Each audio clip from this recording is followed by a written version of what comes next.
ఇందిరమ్మ ఇండ్లు లక్ష ఇందిరమ్మ ఇండ్ల గృహ ప్రవేశాలు వచ్చే ఏడాది మార్చి నాటికి పూర్తి చేస్తాం. జూను వరకు మరో 2 లక్షలు. ఏప్రిల్ నుంచి 2వ విడత ఇండ్ల మంజూరు. నగరాలు పట్టణాల్లో 3G పద్ధతిలో గృహాలు. రాష్ట్ర గృహ నిర్మాణ శాఖ మంత్రి పొంగులేటి శ్రీనివాసరెడ్డి. వచ్చే ఏడాది మార్చి నాటికి పూర్తి చేస్తామని చెప్పేసి కూడా చెప్పడం జరుగుతుంది. లక్ష ఇందిరమ్మ ఇండ్లు గృహప్రవేశాలు అయితే లక్ష ఇందిరమ్మ ఇండ్ల గృహప్రవేశాలు అయితే ఉన్నాయని చెప్పేసి కూడా చెప్తున్నటువంటి నేపథ్యం చూడవచ్చు. ఒకవైపు కాంగ్రెస్ తీసుకున్నటువంటి ఇందిరమ్మ ఇండ్లను మనం హర్షించవచ్చు. సరే, పేదవాడికి ఇల్లు ఇవ్వాలి అనేది ఒక మంచి సంకల్పం చుట్టుకోవడం అనేది మంచి. అది ఇప్పటి వరకు కూడా గత ప్రభుత్వాల నుండి కూడా ఎన్నో ప్రభుత్వాలు మారినప్పటికీ పేదవాడు పేదవాడిగానే ఉంటాడు, ధనికుడు ధనికుడుగానే ఉంటాడు. పేదవాడు పేదవాడిగానే ఉన్నోడుగానే ఉంటాడు. వాళ్ళు చనిపోయేటప్పుడు కూడా వాడు పేదవాడిగానే చనిపోతున్నారు. కాబట్టి ఈ తరుణంలో వీళ్ళు ఏదైతే ఇందిరమ్మ ఇల్లు పథకం తీసుకొచ్చిల్లో మరి ఇది ఖచ్చితంగా మళ్ళీ దీనిలో కూడా రాజకీయ నాయకుల ఇన్వాల్వ్మెంట్ తీసుకొని మళ్ళీ 50,000 లక్ష వసూలు చేసి అయితే ఇవ్వకండి. ఖచ్చితంగా పేదలకు ఇందిరమ్మ ఇల్లు ఇవ్వాలని చెప్పేసి ఏదైతే మీరు తీసుకున్నటువంటి నిర్ణయం చాలా గొప్ప నిర్ణయం.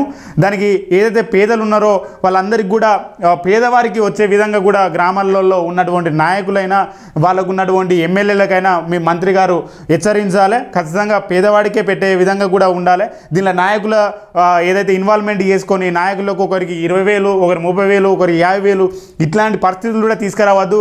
కాంగ్రెస్ పార్టీకి మచ్చదేవద్దు అనే విధంగా కూడా మీరు ఏదైతే నాయకత్వాన్ని హెచ్చరించాలని చెప్పేసి కూడా మంత్రి గారికి చెప్పడం జరుగుతుంది. ఒకసారి పూర్తి వార్త చదివే ప్రయత్నం చేద్దాం. ఇందిరమ్మ ఇండ్ల పథకంలో భాగంగా ఇప్పటి వరకు దాదాపు 4 లక్షల ఇండ్లను మంజూరు చేశామని, 3 లక్షల ఇండ్లు వివిధ నిర్మాణ దశలో ఉన్నాయని రాష్ట్ర రెవెన్యూ గృహ నిర్మాణ శాఖ మంత్రి పొంగులేటి శ్రీనివాసరెడ్డి వెల్లడించాడు. వచ్చే ఏడాది మార్చి నాటికి 1 లక్ష ఇందిరమ్మ ఇండ్లు గృహప్రవేశాలు చేస్తామని, ఆ తర్వాత జూన్ నాటికి మరో 2 లక్షల గృహప్రవేశాలు జరుగుతాయని మంత్రి ప్రకటించారు. సచివాలయంలో శుక్రవారం తన ఛాంబర్లో ఏర్పాటు చేసిన పాత్రికేయుల సమావేశంలో హౌసింగ్ శాఖ 2 ఏళ్ల ప్రగతిని వివరించారు. రాష్ట్రంలోని GHMCతో సహా అన్ని పట్టణ నగరాల్లో పేదలకు ఇందిరమ్మ ఇండ్ల పథకం మంజూరు ప్రణాళిక సిద్ధమైంది.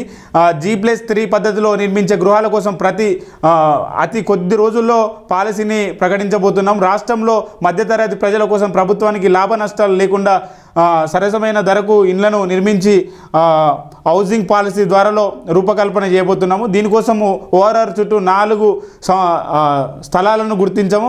ఒక చోట 8 నుంచి 10,000 ఇండ్లను నిర్మించే ప్రతిపాదన ఉంది. ఇందిరమ్మ ఇండ్ల పథకం గ్లోబల్ సబ్మిట్లో కూడా చర్చిస్తామని తెలిపారు. గతంలో కాంగ్రెస్ ప్రభుత్వం హయాంలో కుకట్పల్లి హౌసింగ్ బోర్డ్ పరిధిలో గతంలో నిర్మించిన ఇండ్లు శిథిలమవుతున్న వాటిని తొలగించి హైరేజ్ అపార్ట్మెంట్ల నిర్మాణానికి అనుమతి ఇవ్వాలని ఆలోచన చేస్తున్నారు. గత ప్రభుత్వం అసంపూర్తిగా వదిలేసిన 2 BHK ఇండ్ల నిర్మాణాన్ని రూపాయలు 700 కోట్లతో పూర్తి చేశామని మంత్రి తెలిపారు. రూపాయలు 200 కోట్లతో ఆయా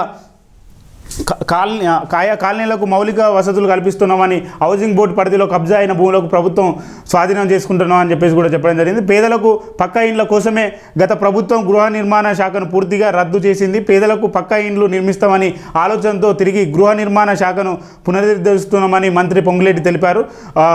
దీనికోసము 394 మంది DEలను వెనక్కి రప్పించామని, 800 మంది AEలను కాంట్రాక్టు పద్ధతిలో తీసుకుంటున్నామని, వివిధ శాఖల నుంచి 152 మందిని, రెవెన్యూ శాఖలో నుంచి 32 మందిని డిప్యుటేషన్పై తీసుకుంటున్నామని పొంగులేటి అయితే పేర్కోవడం జరిగింది. ఏదైతే ఇందిరమ్మ ఇల్లు ఇప్పటికే 4 లక్షలు మంజూరు చేయడం జరిగింది. దానిలో 3 లక్షలు పూర్తిగా వస్తున్నాయని చెప్పేసి కూడా పొంగులేటి ఏదైతే మంత్రి పొంగులేటి శ్రీనివాసరెడ్డి చెప్పడం జరుగుతున్నది. ఏదైతే మీరు తీసుకున్నటువంటి నిర్ణయం ఇందిరమ్మ ఇల్లు ఇవ్వడం అనేది చాలా గొప్ప నిర్ణయం సార్. ఏదేమైనప్పటికీ పేదలకు ఇల్లు కట్టించాలనే ఒక దృఢ సంకల్పము చుట్టుకున్నారు. ఖచ్చితంగా పేదలకు మాత్రమే ఇవ్వండి, మళ్ళీ దీంట్లో కూడా రాజకీయాలు చేయొద్దు. పేదలకు ఇల్లు కట్టించండి. ఇప్పటికీ గత ప్రభుత్వాలు ఏదైతే స్వాతంత్రం వచ్చిన నాటి నుంచి నేటి వరకు ఏదైతే పేదవాడిగానే ఉంటున్నాడు, ఉన్నోడుగానే ఉంటున్నాడు. కాబట్టి ఖచ్చితంగా ఇందిరమ్మ ఇల్లు ప్రతి వారికి ఒక ఇల్లు అనేది ఒక ఆశ ఉంటుంది. ఆ ఆశను మీరు నెరవేర్చాలని చెప్పేసి కూడా మనస్ఫూర్తిగా కోరుకుంటూ, ఖచ్చితంగా ఏదైతే మీరు తీసుకున్నటువంటి డబుల్ బెడ్రూమ్ గత ప్రభుత్వాలు చేసినటువంటి పనులు చేయకుండా మేము కొత్తగా నిర్మిస్తాము, మంచిగా చేస్తామంటున్నారు, చేయండి, హర్షిస్తాము. కానీ మళ్ళీ మీరు కూడా సగం కట్టి వదిలేసి మళ్ళీ ప్రజలకు ఏదో ఆశ పెట్టి మళ్ళీ కొంత ఏదో ఉంటారు కదా, ఆశ చూపెట్టి మళ్ళీ తర్వాత అంతా దోసుకున్నట్టు కాకుండా మీరు కూడా ప్రజలకు దోసుకోకుండా మంచి నీతి నిజాయితీతో పనిచేయాలని చెప్పేసి కూడా కోరుకుంటూ మంచి నిర్ణయం తీసుకున్నారు.